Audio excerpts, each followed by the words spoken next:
Do Iran and Israel really need a war? If they do, who is going to win each?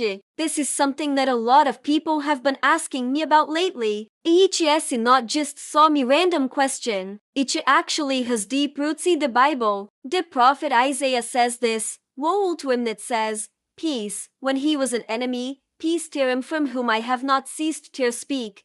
Plainly speaking well of him that his ways are evil, his heart perishes after evil. So what is really happening? Do we really have peace right now, or is there trouble brewing between these two nations? Well, Yemi going to answer that question much more today. Thank you so much for joining me. If you knew Eddie, Yemi Eddie with you every day, Monday through Friday, sometimes on the weekend, depending on the news cycle. We come to you from the land of Israel, where we bring you all the latest breaking news, not just about Israel, but the Middle East in the church, things that are happening that affect us right now. It will affect you no matter where you live. So if you haven't already done so, please make sure to subscribe, hit the notification bell so you get alerts every time a new video is posted. So let us dive right into what is happening in the world as the most strategic and chaotic region right now. First of all, I want to show you this headline. This came out yesterday, February 2023.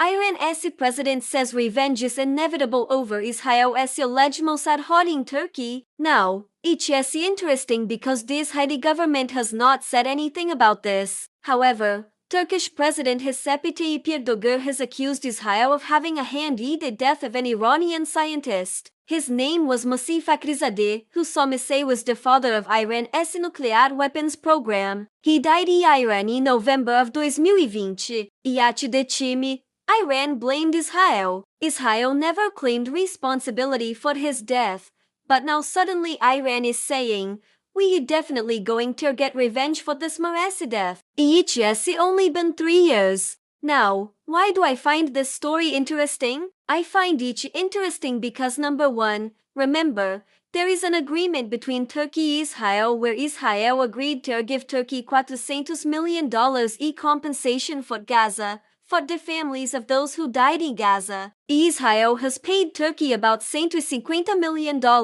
There is still $250 million left to pay. Now, it could be that the scientist's death is unrelated to that. But secondly, the scientist was killed on Iranian soil. If for Israel to operate on Iranian soil, that would be a major event. Remember, Iran and Israel do not have diplomatic relations. They do not talk to each other. So for Israel to launch an operation on Iranian soil, that is huge. It shows you how serious Israel is when they say that they will do whatever it takes to protect the state of Israel. But does Iran really believe that they will get revenge against Israel? Can they do that? Are they capable of doing that? When we look at the situation right now, we talked about this before, is that Iran is not in a position to do anything. They don't have the strength, the power to really do anything right now against Israel. Their military budget has been greatly reduced because of the sanctions that are placed upon them by the United States. Also, their economy is in shambles. If you look at the rial right now, which is their currency, it's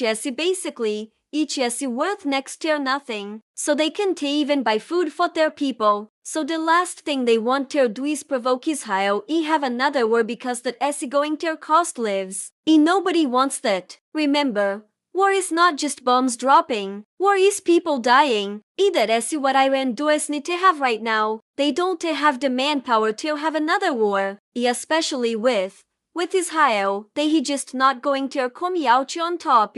Israel is way too strong for them. The second reason why I think this is important is because of the prophetic implications. In the book of Ezekiel, chapters 38 and 39, we have the war of Gog and Magog. Now, Iran is a part of that confederation, that army that is going to march on Israel. That is not my opinion, that is the Bible, that is what it says. So we know that eventually Iran will come against Israel. But right now, they don't have the strength. They not ready. So I don't believe that this is the chimi that Iran is going to attack Israel. They simply are not ready. I don't believe that they can win against Israel. Like Israel is. Again, they he just too powerful. Now, when you look at the prophetic timetable, when you look at what needs to happen before that happens, there are certain things that need to take place first. One of those things, EV laid this out a lot of videos, you can watch them Eddie, is the rebuilding of the temple. That is a very important event that needs to happen before the war of Gog and Magog.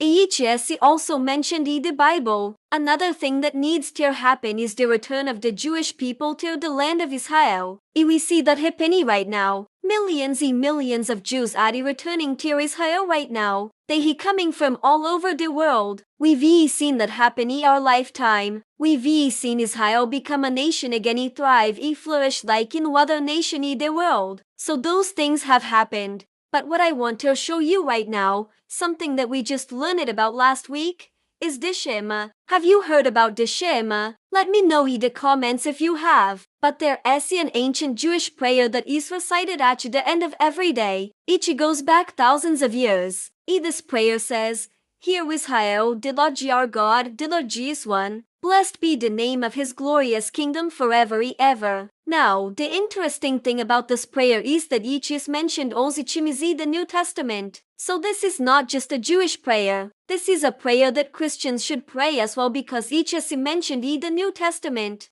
So each is a prayer for all of God as a people. But what a lot of people don't know is that there is a Temple Mount prayer. Each is a new prayer that is starting now in Israel. Each is being prayed by thousands and thousands of Jews every single day. Each says, "O Lord, God of Abraham, Isaac, and Jacob, God of our fathers, God of all the families of Israel, remember now, Lord, your words that you spoke by Moses your servant, saying that if my people who are called by my name humble themselves, pray and seek my face and turn from their wicked ways, then I will hear from heaven and will heal their land." So what they he praying for is the healing of the land of Israel.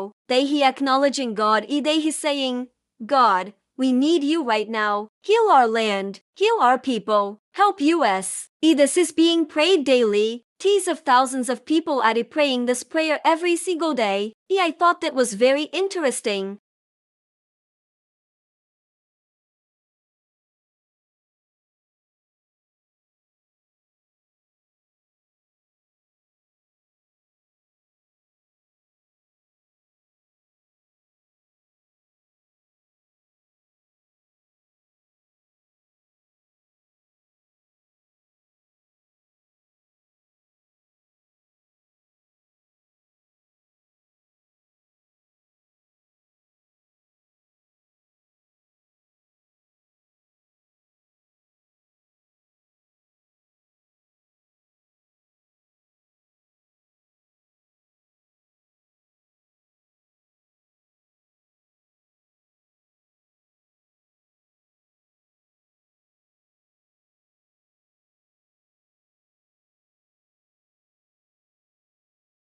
However, there is a possibility that Iran could cause trouble for Israel. That is what I am concerned about right now.